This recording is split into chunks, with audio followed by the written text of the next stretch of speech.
Nós estamos aqui no Centro Espírita Jesus de Nazaré. Hoje nós trataremos do tema vigilância e oração como caminho para o equilíbrio. Quem vai falar para nós é Eurípides Farley. Eurípides, tenha bondade.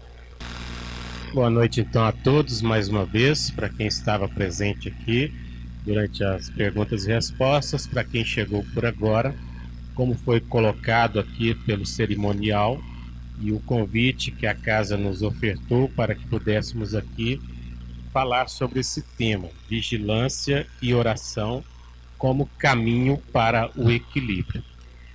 Precisamos entender alguns pontos a respeito deste tema para que a gente possa aprofundar. Nós temos aí o prazo de 45 a 1 hora para que a gente possa concluir e trazer uma compreensão maior para que possamos perceber os pontos que Jesus assim nos convida na reflexão. Primeiro vamos adentrar a uma profundidade maior acerca de o que aqui estamos fazendo. Qual a finalidade da vida para nós, né? Por que e para que vivemos? Por quê?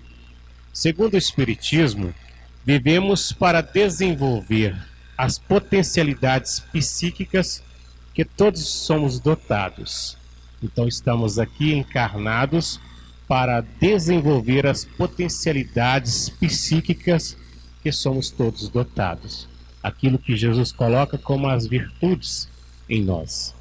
Nossa existência terrena, ela tem por fim a transcendência, transcender o nosso ser. Ou seja, a superação constante da nossa condição humana, nos superarmos na questão humana, transcender assim o nosso ser, entender que de fato nós não somos seres corporais, mas somos seres espirituais.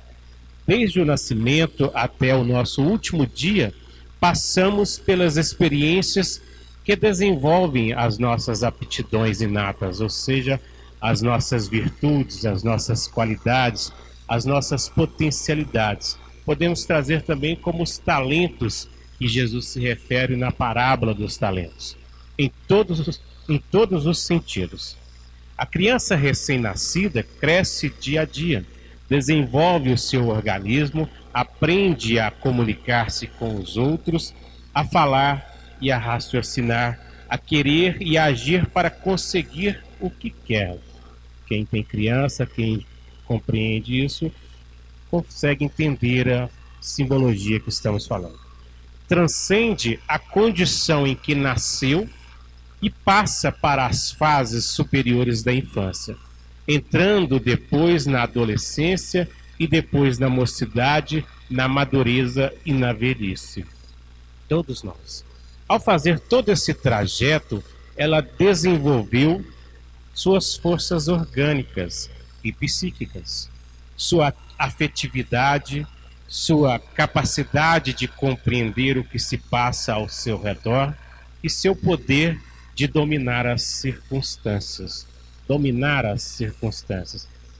Também aquilo que se encontra dentro de cada um de nós. Isso é transcender, conforme a doutrina nos traz. Elevar-se acima da condição em que nasceu, da condição em que aqui viemos. É para isso que vivemos. E isso nos mostra que o sentido da vida é transcendência, essa transformação a cada instante. Jesus, em várias vezes, em várias passagens do Evangelho, nos convida a refletir sobre a oração.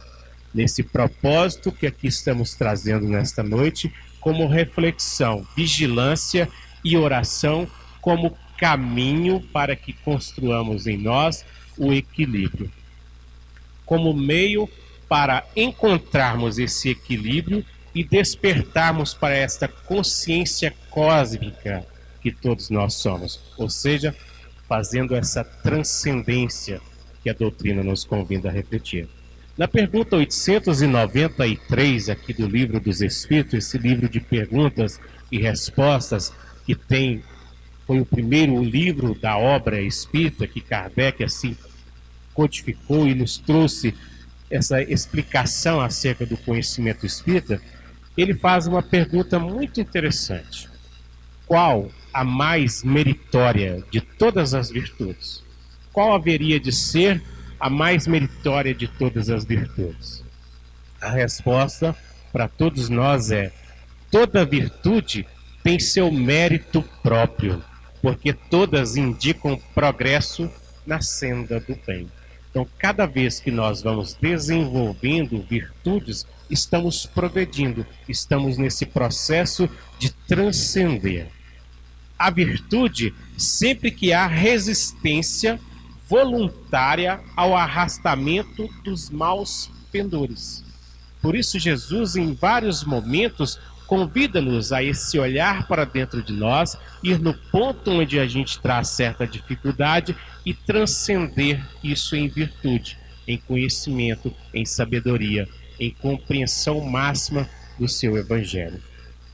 É isso que Jesus nos convida através da vigilância e da oração, que irá nos proporcionar, assim, a reflexão para que nos conhecemos melhor e resistimos aos maus pendores, conforme nos traz a doutrina espírita. Na pergunta 919, também do Livro dos Espíritos, Kardec vai questionando, vai perguntando e vai trazendo essa reflexão para que a gente possa assimilar tudo isso e entender como haveremos de proceder. Ele pergunta: qual é o meio mais prático, mais eficaz que tem o homem, que tem nós, de se melhorar nesta vida e de resistir a essa atração do mal, esse mal que ainda trazemos conosco? Santo Agostinho, que é o espírito que responde essa pergunta 919 e também a 919, e essa pergunta ela é extensa, ela deve dar umas 3 páginas no Livro dos Espíritos, vai falar do conhecimento de si mesmo, quando ele reporta que um sábio da antiguidade já havia dito: conhece-te a ti mesmo. Ele fala de Sócrates quando ele disse para a gente fazer essa aprofundação, essa busca dessa compreensão em nós mesmos. O autoconhecimento, portanto, irá nos proporcionar a compreensão em tudo o que precisamos para construir o caminho do equilíbrio. Quando buscarmos nos conhecer melhor, nós vamos buscando essa compreensão, equilibrando-nos, fazendo essa transcendência que a doutrina nos coloca. Em Mateus, no capítulo 26, no versículo 41, Jesus coloca com muita simplicidade e também com muita profundidade a necessidade da oração para superarmos as tentações que nos impedem a evolução espiritual. A tentação que nos impede a evolução espiritual. Se a gente ir lá em outra passagem do Evangelho, quando Jesus coloca assim: o meu fardo ele é leve e o meu jugo é suave, nós vamos compreender essa questão que nos impede a evolução. Por que o nosso fardo ainda é pesado? Por que o nosso jugo, e jugo Jesus falando por parábolas naquela época, para um povo no entendimento da sua época, refere-se à canga, a um artifício, vamos por assim, que coloca-se no pescoço dos bois, trelando eles para que eles sigam uma direção. Então, o jugo para Jesus é essa diretriz, é um direcionamento, um caminho a ser seguido. Por isso, também em outra passagem, ele vai dizer que ele é esse caminho, ele é essa vida, para que nós possamos trilhar, seguir, construindo em nós esse processo.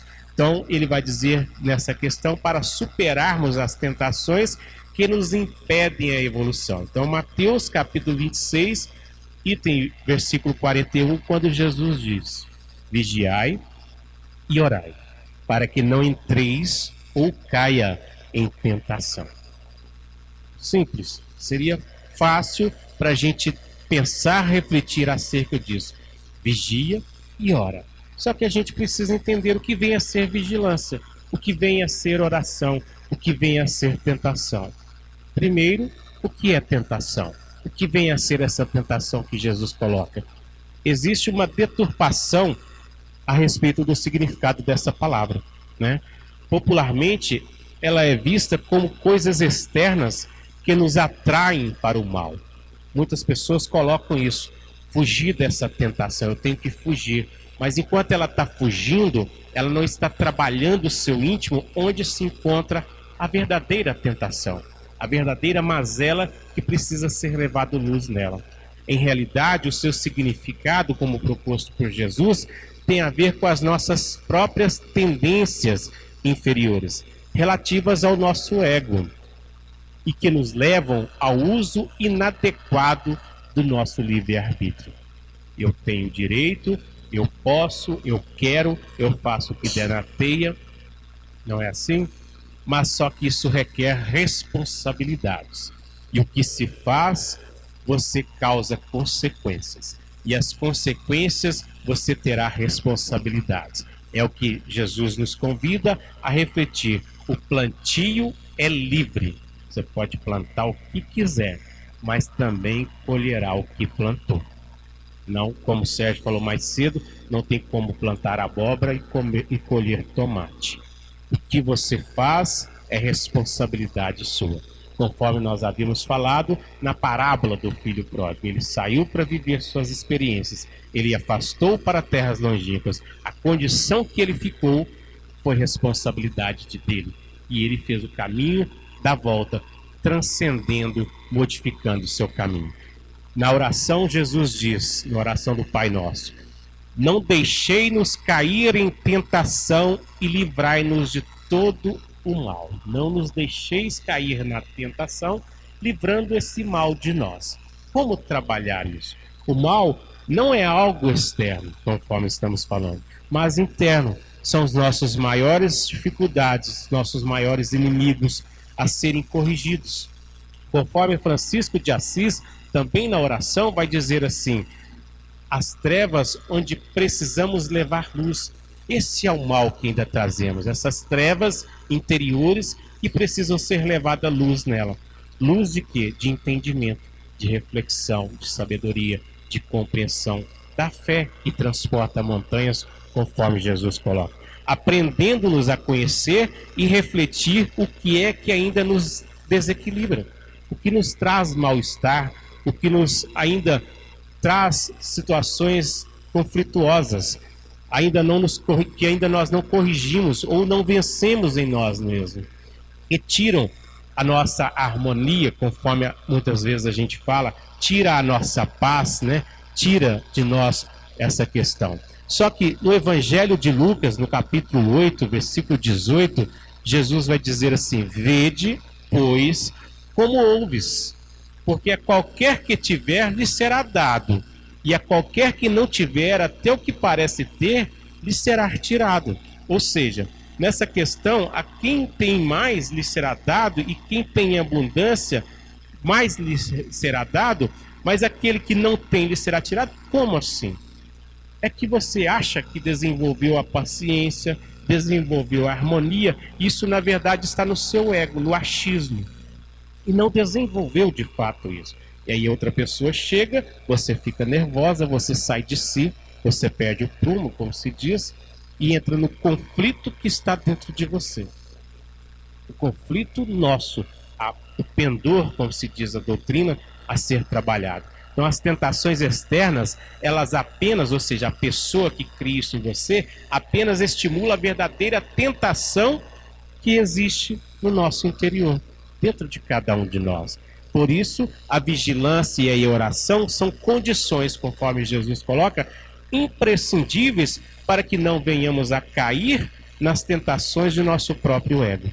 Não entrar nessa vibração, nessa sintonia. A vigilância ela é necessária para que tomemos consciência de nossas tendências inferiores.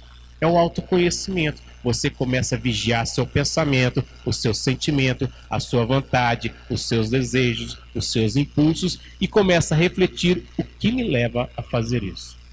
Que caminho eu tenho tomado que ainda faço isso? Né? Então a vigilância é necessária para que tomemos a consciência de nossas tendências inferiores. A vigilância é uma observação amorosa de nós mesmos. Quando você começa a se buscar esse equilíbrio, quando você começa a olhar para dentro de si mesmo e fazer essas reflexões. E Santo Agostinho, na pergunta 919A, nos convida a fazer essa autoanálise, né? Para que possamos nos conciliar com esses nossos adversários internos, com o nosso orgulho, com o nosso egoísmo, com a nossa rebeldia, com a nossa mágoa, com a nossa revolta, tantas outras situações que ainda não conseguimos tirar de dentro de nós. A vigilância se constitui num processo de asserenamento de nossa intimidade, para que a gente possa buscar essa harmonia, essa paz, esse equilíbrio, para que possamos nos desidentificar do problema e a partir daí nos identificarmos com a solução daquele problema. É o que o Sérgio falou mais cedo aqui. Não ficar focado no problema, porque senão você também não encontra a solução do problema. É o que Jesus vem nos dizer para não ficar pensando no amanhã ou preocupado com as coisas do amanhã. Trabalhar o agora, refletir o que vai fazer agora. Adianta chegar em casa agora e deitar preocupado e não dormir, passar uma noite sem dormir e amanhã tem que ir para o trabalho, tem que dar conta dos afazeres, porque a sociedade, o mundo não tem culpa se a gente está passando por isso. O seu patrão vai querer o seu empenho, a sua dedicação no trabalho. Não é assim? Então a vigilância se constitui um processo de asserenamento de nossa intimidade. Após detectar e nos desidentificar de uma causa específica de tentação que nos levou a isso, com o coração mais asserenado, mais pacificado, mais tranquilo, é que entraremos em oração, conforme Jesus fala, para obter as forças necessárias para superá-las. Porque não adianta ficar orando enquanto no teu pensamento está vindo toda a tormenta, está vindo toda a dificuldade. Primeiro, vigia o pensamento, reflete no pensamento e depois entra em oração para entender e trabalhar, transmutar esse pensamento. Jesus diz: mas tu, quando orares, entra no teu aposento e, fechando a tua porta, ora a teu Pai que vê o que está oculto. E teu Pai que vê o que está oculto te recompensará. Então Jesus nos convida a quê? Aposento significa a própria essência da criatura, a nossa essência interior. Entrar para dentro de nós mesmos, buscar, conforme estamos falando, entender os nossos pensamentos, compreender esses pensamentos. Entre no aposento e feche a porta, isto é, entre em comunhão com a sua própria essência e ora a teu Pai que vê o que está oculto, ou seja, que vê a tua intenção na prece, vê a tua comunhão sincera, a tua fé. Vai de fato saber o que nós precisamos. Às vezes despertar mais em nós a fé, às vezes despertar mais em nós a calma, a serenidade. E a gente quer tudo no impulso de uma hora para outra, sem, conforme na oração, a serenar os nossos sentimentos. E Ele te recompensará, te preencherá de energias amorosas que estarão alimentando a tua essência de amor. É isso. A oração refrigera, a oração alimenta, a oração ela transcende, ela nos traz a harmonia, a serenidade. Por isso Jesus convida primeiro a vigiar o pensamento, o sentimento, para depois entrar nessa sintonia com a espiritualidade, com Jesus, com seu anjo da guarda, buscando essa serenar assim o coração. Nós temos também, para entender um pouco, e em muitas das situações, a doutrina espírita, o bom é essa questão, por isso é colocada como consolador prometido por Jesus, porque ela vem trazer de fato o ensino que Jesus nos proporcionou de uma forma mais psicológica, mais aprofundada nas questões, nas parábolas que Jesus traz. E nós vamos falar um pouco aqui também da parábola do bom samaritano, que está no Evangelho de Lucas, no capítulo 10, nos versículos 25 a 37. E poderíamos pensar, tem a ver com o que nós estamos estudando? Todo o Evangelho, se a gente for aprofundar nele, tudo vai nos convidar a essa transcendência. Igual nós falamos mais cedo aqui sobre a questão da transformação da água no vinho por Jesus. É essa transformação interior que Jesus nos convida. Então, na parábola do bom samaritano, no Evangelho de Lucas, capítulo 10, versículos 25 a 37, Jesus diz assim: então, Levantando-se, disse-lhe um doutor da lei, para o tentar: Mestre, que é preciso fazer para possuir a vida eterna? Vamos nos colocar nessa parábola. Vamos nos imaginar nós ali enquanto o doutor da lei, conversando, tendo esse diálogo com Jesus. O importante nessas reflexões é a gente nos colocar no lugar onde está narrando isso, porque a gente vai percebendo que nós fazemos parte desse contexto. Então, respondeu-lhe Jesus: que é o que está escrito na lei? E que é o que lês nela? Ele respondeu: amarás o Senhor teu Deus de todo o coração, de toda a tua alma, com todas as tuas forças e de todo o teu espírito, e a teu próximo como a ti mesmo. O doutor da lei respondendo a Jesus. Disse-lhe Jesus: respondestes muito bem, faze isso e viverás. Mas o homem, querendo parecer que era justo, ou que já trazia todas as virtudes exemplificadas, diz a Jesus: quem é o meu próximo? Jesus, tomando a palavra, lhe diz: um homem que descia de Jerusalém para Jericó caiu em poder de salteadores. Vejam bem, caiu em poder de salteadores, que o despojaram, cobriram de ferimentos e se foram, deixando-o semi-morto. Aconteceu, em seguida, que um sacerdote, descendo pelo mesmo caminho, o viu e passou adiante. Um levita, que também veio àquele lugar, tendo-o observado, passou igualmente adiante. Mas um samaritano que viajava, chegando ao lugar onde jazia aquele homem, e tendo-o visto, foi tocado de compaixão. Aproximou-se dele, deitou-lhe óleo e vinho nas feridas e as pensou. Aqui a gente poderia relacionar a questão da transcendência da água para o vinho, né? Deitar óleo e vinho é fazer a asepsia, a cura das feridas. O vinho relacionando justamente o poder terapêutico que ele tem de curar, dessa transcendência. Ou seja, passou óleo, deitou óleo e vinho nas feridas e as pensou, ou seja, fez toda a asepsia, trabalhou os primeiros socorros, vamos colocar assim. Depois, pondo-o no seu cavalo, levou-o a uma hospedaria e cuidou dele. No dia seguinte, tirou 2 denários, moeda relacionada àquele tempo, e os deu ao hospedeiro, dizendo: trata muito bem deste homem, e tudo que despenderes a mais, ou que gastar a mais com ele, eu te pagarei quando regressar. E aí Jesus pergunta: qual destes 3 te parece ter sido próximo daquele que caíra em poder dos ladrões? O doutor da lei respondeu: aquele que usou de misericórdia para com ele. Então, vai, diz Jesus, e faze o mesmo. Então a gente vai entender essa parábola nessa questão da vigilância e da oração, para a gente entender as influências espirituais, para a gente entender a necessidade de transformação interior. Jesus começa dizendo: descia um homem. Quem é esse homem? É alguém conhecido? Poderia ser uma pessoa rica ou pobre, de condição social importante ou não. Poderia ser qualquer um, inclusive um sacerdote ou um levita que também tivesse descendo como os 2 anteriores.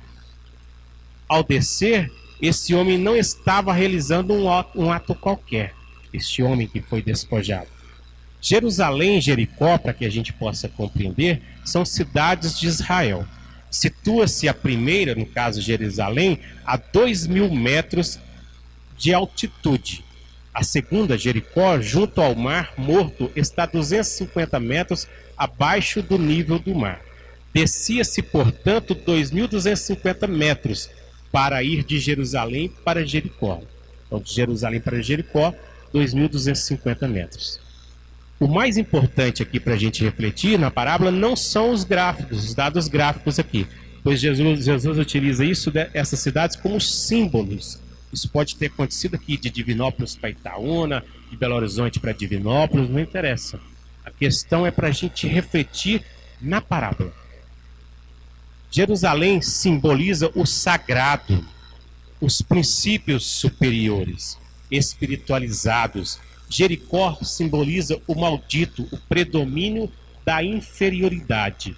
O significado profundo que Jesus vai nos trazer de descer de Jerusalém para Jericó é o afastamento que, em muitas das vezes, fazemos do sagrado que existe em nós, em nossa essência divina. Como o filho mais novo, na parábola, afasta da casa do pai e vai vivendo sua vida dissolutamente. A atitude equivale a essa questão que o filho pródigo faz, indo para terras longínquas, vivendo sua vida de qualquer forma.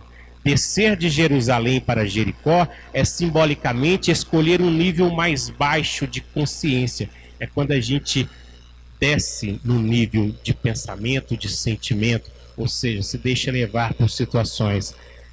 Descer então de Jerusalém para Jericó, simbolizando escolher esse nível de consciência mais baixo, a que chamamos egóico.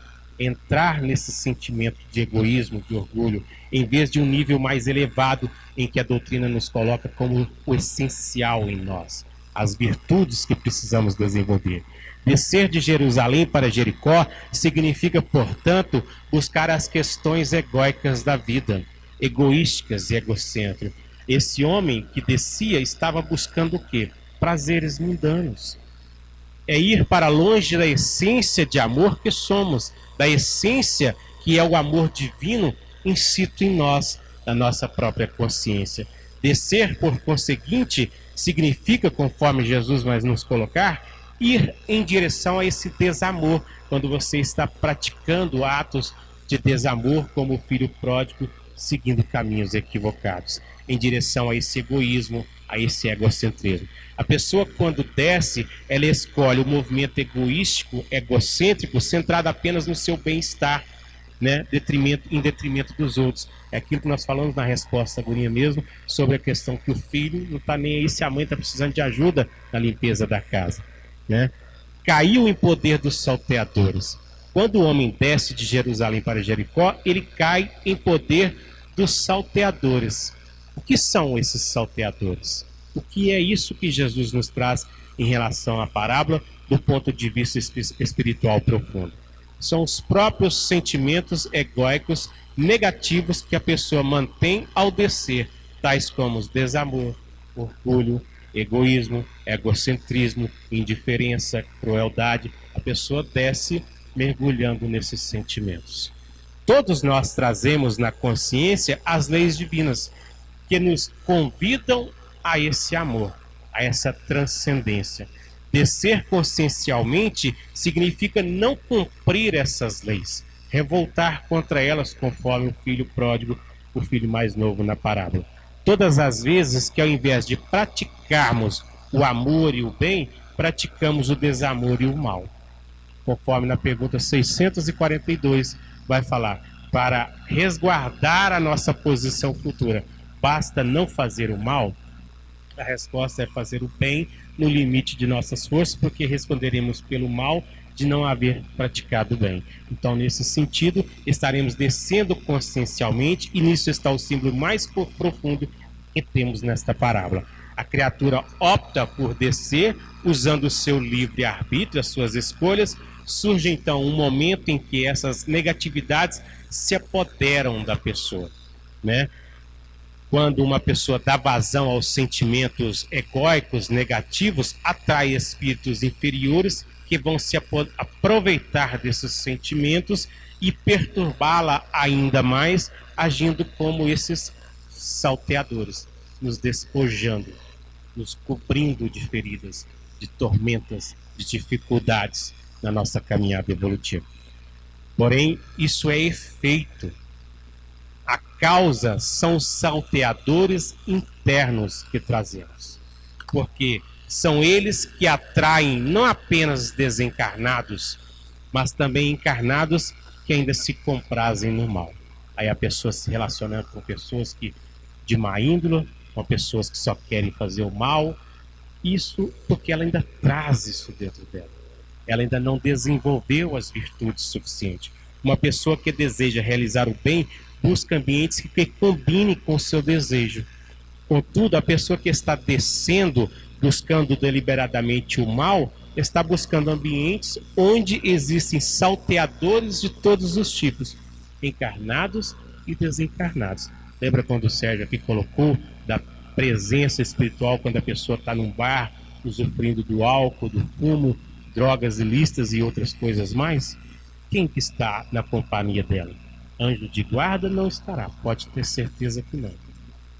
No entanto, o mais importante não são os salteadores externos, são os internos, porque são verdadeiramente os que nos despojam de tudo, cobrem-nos de ferimentos e deixam-nos semi-mortos, conforme Jesus fala. O filho pródigo na parábola afastou, encontrou-se caído nas suas mazelas, nas suas dificuldades, mas buscou essa transcendência, sua reparação.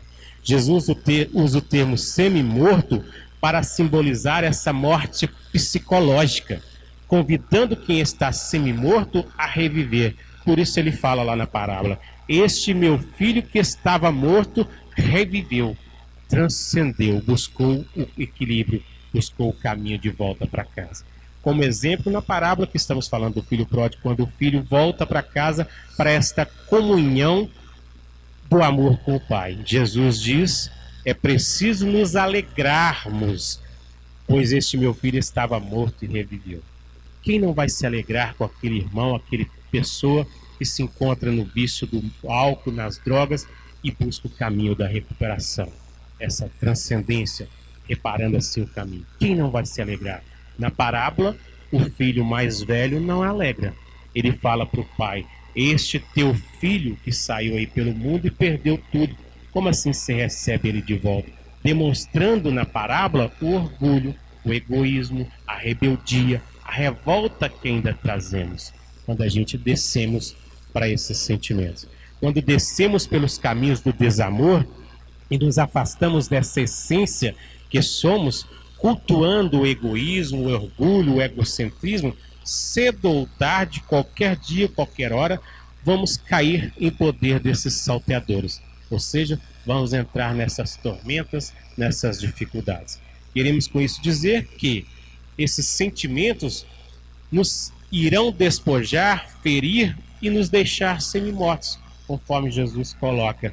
Como fomos criados para praticar o amor, nós viemos com esse propósito, a solidariedade, a compaixão, a humildade, a caridade e outras virtudes.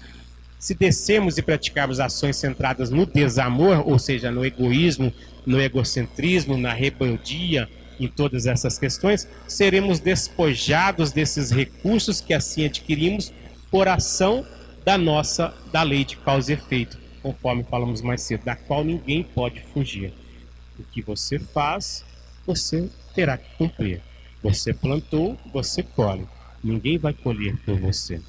Por isso, por conta disso, os ferimentos representam os sentimentos de culpa, remorso, resultantes da consciência maculada pela prática desse desamor que nos deixa psicologicamente mortos, até que resolvamos reviver, reorganizar nossa vida, buscar o equilíbrio, trabalhar para a nossa transcendência, buscar a harmonia, a serenidade. Todos nós, conforme Emmanuel vai nos trazer, somos dínamos de energia. Uma das energias que produzimos é a energia proveniente da mente, que vai se manifestar na interação com os outros, encarnados ou desencarnados. Vai manifestar, é a lei de sintonia. A todo momento emitimos a energia mental e com ela influenciamos os demais e também somos influenciados pelas energias de outros seres. Nós sintonizamos e deixamos ser sintonizados. Emmanuel vai nos trazer nesse livro Pensamento e Vida que o cérebro é o dínamo que produz a energia mental, segundo a capacidade de reflexão que lhe é própria. No entanto, na vontade, temos o controle que dirige o próximo que dirige nesse ou naquele rumo, nos dirige nesse ou naquele rumo, né? Estabelecendo causas que comandam os problemas do destino.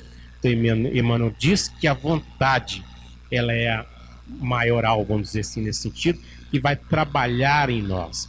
E no próprio Livro dos Espíritos, Kardec pergunta, na pergunta 919, sobre a questão da vontade. Por que nós ainda nos comprazemos a questão do mal ou não trabalhamos isso em nós? Porque às vezes nos falta vontade. E na pergunta 911 ele vai dizer que às vezes essa questão é porque nós nos damos ainda às más paixões, isso ainda está em nós, que nós não conseguimos sair dela e falta essa vontade. Então, todos exteriorizamos essa energia mental, configurando as formas sutis com que influenciamos o próximo, e todos somos afetados por essas mesmas formas nascidas nos cérebros alheios. O espírito se manifesta, ou seja, nós nos manifestamos o tempo todo, de forma unificada, pensando, sentindo, agindo. É impossível pensar sem sentir e sem querer realizar uma ação. O ser humano é, portanto, emocional, racional, volitivo, manifestando-se no mundo. Os pensamentos, os sentimentos e a vontade devem ser disciplinados pela prática das virtudes, conforme Jesus nos coloca, do amor e do respeito às leis divinas.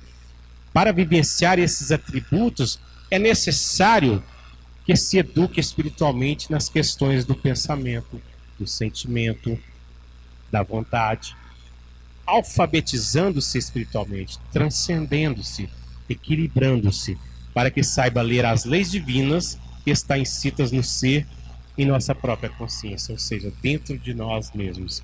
Esses pensamentos evocam sentimentos que geram uma ação por meio da vontade. Você pensa, gera um sentimento e você age. A energia mental dos pensamentos tende a ser mais abstrata, se comparada à energia dos sentimentos. Há pessoas que dizem assim: agir sem pensar. Na verdade, não fazemos nada sem pensar. O que acontece é que, quando pensamos, é muito automatizado. Ou seja, não nos damos conta dos pensamentos. Não tomamos consciência deles. A maioria das pessoas vive de uma forma subconsciente. Quando temos, por exemplo, pensamentos positivos, evocamos sentimentos equilibrados.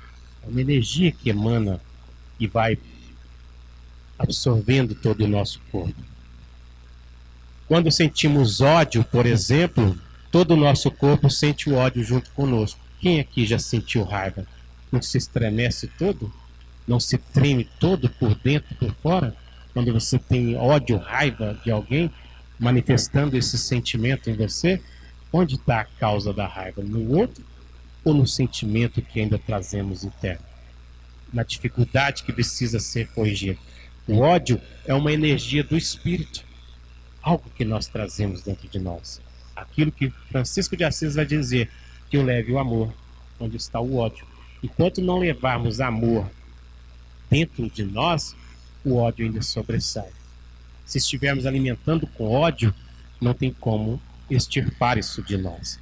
Então, o ódio é uma energia do espírito que a transmite ao perispírito. Lembra quando o Sérgio falou aqui do corpo espiritual? O perispírito que dá modelo, molde ao corpo. O espírito manifesta primeiro nesse corpo espiritual e depois retrai no corpo físico. O tremor, do ódio, da raiva. Posteriormente ao corpo que ressentirá toda essa energia intensa. Do mesmo modo, quando sentimos amor, tanto o nosso corpo fluídico, que é o perispírito, quanto o corpo físico, sentem essas energias benéficas desse sentimento, doce e suave, gerando muitos benefícios para as células do corpo. E a gente revigora, a gente entra nessa sintonia perfeita, nesse bem-estar. Para desenvolver a energia mental ao nosso favor, e não de forma contrária, somos convidados a desenvolvermos a vontade de mudar a nossa vida para melhor. Mudar para melhor. A vontade, portanto, é um instrumento de disciplina, tanto do pensamento quanto dos sentimentos. Bem canalizada, gera energia construtiva. Mal canalizada, a energia destrutiva que nos perturbará a mente, nos levará a transtornos, a dificuldades. As afinidades propiciam o intercâmbio dos sentimentos, facilitando essa harmonia que proporciona mesclarem-se as vibrações do mesmo teor, fortalecendo-as e ampliando-as. Então, quando a gente vibra positivo, a gente atrai positivo para nós. Na pergunta 467 aqui do Livro dos Espíritos, Kardec assim questiona: pode o homem eximir-se da influência dos espíritos que procuram arrastá-lo ao mal? Ou seja, os salteadores que vão nos despojar? A resposta é: pode, visto que tais espíritos só se apegam aos que pelos seus desejos os chamam ou aos que pelos seus pensamentos os atraem. Então são nós que atraímos. Por isso Jesus fala: diga-me com quem tu andas, eu te direi quem tu és. Diga-me os pensamentos que você está tendo para você refletir com quem você está sintonizado. Na 468, Kardec pergunta: renunciam às suas tentativas os espíritos cuja influência a vontade do homem repele? Ou seja, se nós repelimos as más tendências, se estamos trabalhando no bem, buscando equilibrar, evoluir, transcender, nós vamos conseguir repelir esse mau pensamento? E aí a resposta é: que querias que fizessem? Quando nada conseguem, abandonam o campo. Entretanto, ficam à espreita de um momento próprio, como o gato que tocaia o rato. Ou seja, vai ficar ali observando, nos vigiando, próximo a nós. Vai nos acompanhando. Vendo que a gente está melhorando, que a gente está saindo da sintonia, vão procurar outro. É o que o Sérgio falou da questão da bebida. Eu, particularmente, não faço uso de bebida alcoólica, nem de fumo, droga nenhuma. Então, a pessoa que busca esse caminho, quem também espiritualmente buscando desencarnado, vai aproximar dessa pessoa, vai induzi-la a isso. Se a pessoa já traz essa predisposição, que é o que está sendo falado aqui, ela vai beber, ela vai continuar nesse processo. Na 469, Kardec pergunta: por que meio podemos neutralizar a influência dos maus espíritos? E a resposta é: praticando o bem e pondo em Deus toda a vossa confiança. Repelireis a influência dos espíritos inferiores e aniquilareis o império que desejam ter sobre vós. Ou seja, cortará o mal pela raiz, como se diz, matará no ninho, espiritualmente falando nesse sentido. Guardai-vos de atender às sugestões dos espíritos que vos suscitam maus pensamentos. Ou seja, busca vigiar os seus pensamentos, para que você perceba o que está chegando a você. Que sopram a discórdia entre vós, outros, e que vos insuflam as más paixões. Ou seja, aproximar, se você é dado ao vício, qualquer que seja, vai te induzir a isso, vai te levar a isso. Desconfiai especialmente dos que vos assaltam o orgulho, pois que esses vos assaltam pelo lado fraco. Essa razão porque Jesus, na oração dominical, vos ensinou a dizer: Senhor, não nos deixei cair em tentação, mas livrai-nos do mal. Mas se cair na tentação, nos livra do mal, nos dá a força necessária, o meio necessário, para que a gente possa refletir no que nós entramos e consigamos sair dele. É o que o filho pródigo faz na parábola. Ele caiu em si, ele estava numa vida sem sentido. Ele reflete e volta para o caminho do bem. Somente com o trabalho no bem, portanto, é que vamos nos afastar das tentações do mal.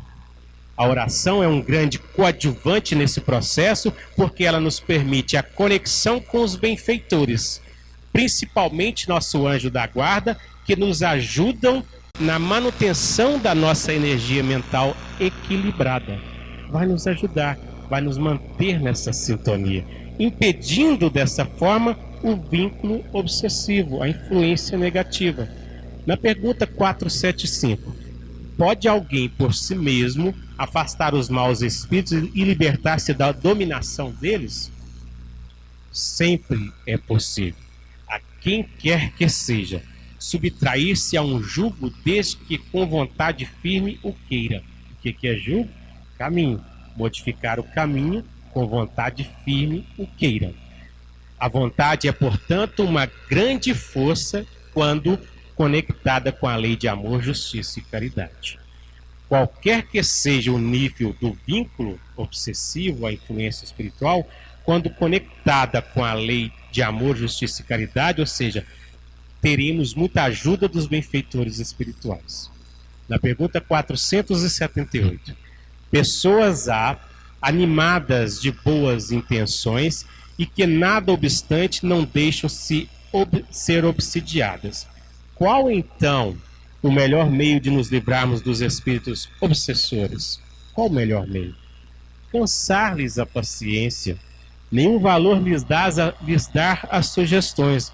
Mostrar-lhes que perdem tempo. Por exemplo, chegar para mim, vamos ali tomar uma hoje? Vai perder tempo. Vou abrir o livro aqui, vamos estudar comigo. Vamos lá para o centro para você aprender um pouco mais. Não, você não quer isso não. Então, segue sua vida, eu sigo a minha. Entende? Então a gente sai dessa sintonia. Em vendo que nada conseguem, afastam-se. Compreende? Em vendo que nada conseguem, afastam-se. É isso, para a gente refletir e buscar essa compreensão. As boas intenções devem ser bem direcionadas pela ação constante no bem. As nossas boas intenções. Mas não basta ter só boa intenção. Somos convidados a realizar o bem, conforme a pergunta 642, no limite das nossas forças. Não é fazendo uma oração ou outra maquinalmente, 2 ou mais vezes ao dia, ou buscando se esforçar para a elevação de pensamentos uma vez ou outra, que vamos conseguir nos libertar dessas influenciações. O esforço, conforme Kardec vai nos dizer, é constante para cansar-lhes a paciência, como dizem os benfeitores a Kardec. A oração é um instrumento que Deus nos oferece para nos fortalecer em nossas ações. Na pergunta 479, a prece é meio eficiente para a cura da obsessão ou para nos livrar de qualquer outra situação? A prece é em tudo um poderoso auxílio, mas crede que não basta que alguém murmure algumas palavras para que obtenha o que deseja. Deus assiste os que obram, não os que se limitam a pedir. Ou seja, Deus assiste os que buscam se esforçar, não os que ficam só aqui sentados esperando que as coisas caiam do céu, né? A oração é o pensamento elevado na direção do bem, do fortalecimento de si mesmo, para superar a causa da atração dos maus espíritos. Quando solicitamos auxílio para obrar, ou seja, para trabalhar em nós esses maus pendores, sempre o recebemos. É o que o apóstolo Paulo vai nos ensinar na carta que ele escreve aos Filipenses, no capítulo 4, versículo 13. Tudo posso naquele que me fortalece. Deus vai nos fortalecer nas nossas obras, ou seja, vai nos dar a compreensão, vai nos ajudar em tudo que a gente precisa, em nosso esforço. Porém, nunca fará a parte que nos cabe. Por isso Jesus diz que a cada um segundo as suas obras. Precisamos obrar, trabalhar por nós mesmos. A oração é também ponte de ligação com a divindade, ou seja, na qual se aurem coragem e bem-estar. Somos convidados a mudar de atitude, sabendo que a energia mental comandada pelos pensamentos sempre alcançará a meta para a qual ela é direcionada. Quando cultuamos pensamentos pessimistas, negativos, esses serão um fator de doença e perturbação. Você vai atraindo isso para você. Você vai construindo, colando isso no seu corpo espiritual. Quando cultuamos pensamentos pessimistas, então atraímos isso para nós. Ao cultivar pensamentos positivos, otimistas, salutares, utilizaremos um instrumento do mais precioso para a construção do equilíbrio, proporcionando saúde, conforme Jesus coloca. Sem o esforço interior de autoconhecimento, de autodomínio e autotransformação, essa transcendência que nós falamos desde o início, não haverá uma verdadeira mudança. usando na analogia para que a gente possa entender melhor. É como se espantássemos moscas das nossas feridas, de alguma ferida, sem fazer asepsia, ou sem cicatrizá-las, sem passar a medicação correta. Logo surgem outras moscas e o processo não terá fim. É o que nós precisamos entender a respeito das mudanças de atitude. Porque se você não muda, você vai continuar atraindo sempre na mesma sintonia o que você está fazendo. André Luiz, no livro Nos Domínios da Mediunidade, nos traz uma reflexão de uma pessoa que vem até a casa espírita. Vamos pensar em todos nós, conforme falamos lá na parábola do samaritano, entender nós nesse contexto. A pessoa vem aqui à casa espírita e aí ela está dizendo que ela se encontra obsidiada. O que é obsidiada? Sentindo a influência do obsessor. De fato, ela está passando por dificuldades e tudo. Ela é acolhida, toma o passe através da medicação aqui do evangelho, da palestra. Ela volta para casa. Ali ela já deveria mudar sua sintonia, seu pensamento. Ela continua tendo os mesmos pensamentos. E aí André Luiz vai dizer que a casa ficou vazia. A casa que ele relaciona não é a casa física, a casa mental. E aí ela atrai outros 7 para a companhia dela. Então, se nós não mudarmos a nossa faixa vibratória, não mudarmos a nossa postura, o nosso pensamento, estaremos sempre sintonizados com isso. Exemplo no trânsito, exemplo no nosso trabalho, na convivência familiar, na relação conjugal, em todos os sentidos. Portanto, a oração refrigera, alivia, exalta, esclarece, eleva, mas, sobretudo, afeiçoa o coração ao serviço divino.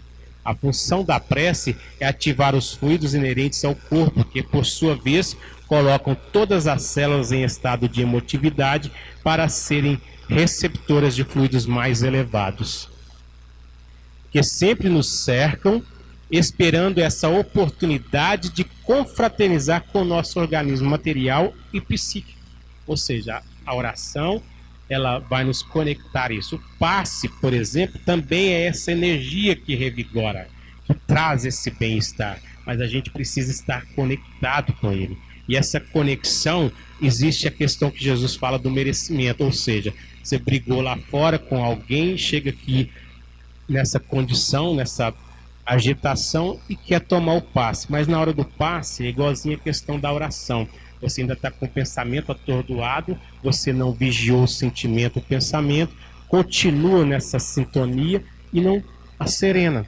Então no passe também, se você não buscar isso, não vai receber, vai entrar e vai sair. Não vai fazer o efeito. Certamente que Deus está em toda parte, no entanto, para o encontrarmos, é preciso que abramos as portas do nosso céu interior, entrar para o nosso aposento. André Luiz, no livro também Mecanismos da Mediunidade, no capítulo 25, para a gente finalizar, vai dizer o seguinte: orar constitui fórmula básica da renovação íntima, pela qual o divino entendimento desce do coração da vida para a vida do coração. Semelhante atitude da alma, porém, não deve, em tempo algum, resumir-se simplesmente pedir algo ao suprimento divino, mas pedir, acima de tudo, a compreensão quanto ao plano da sabedoria infinita traçada para o seu próprio aperfeiçoamento, de maneira a aproveitar o ensejo de trabalho e serviço no bem de todos, que venha a ser o bem de si mesmo. É o que Jesus disse lá no Pai Nosso: vigiai e orai para não cair na tentação e nos livrar do mal. Nesse sentido, pedir para que a gente não entre na tentação e que a gente construa o caminho no bem para não entrar nessas sintonias. Portanto, podemos afirmar que a melhor prece é aquela que, ao nos revigorar emocionalmente, amplia nosso discernimento perante as próprias escolhas e decisões. É isso, pessoal.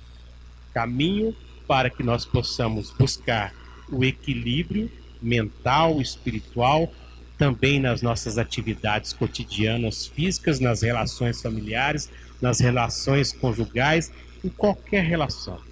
Buscar esse equilíbrio. Por isso a doutrina nos traz de forma bem ampla esse ensinamento, nos proporcionando a compreensão e o entendimento acerca de todas as coisas. Por isso Jesus disse: que estaria conosco por toda a eternidade, porque suas palavras são palavras de vida eterna. E a doutrina vem dar esse consolo, mostrando que depende unicamente de nós, não depende de terceiros. Nós somos capazes e podemos vencer a nós mesmos, vencendo em nós esses maus pendores, trabalhando para o nosso crescimento.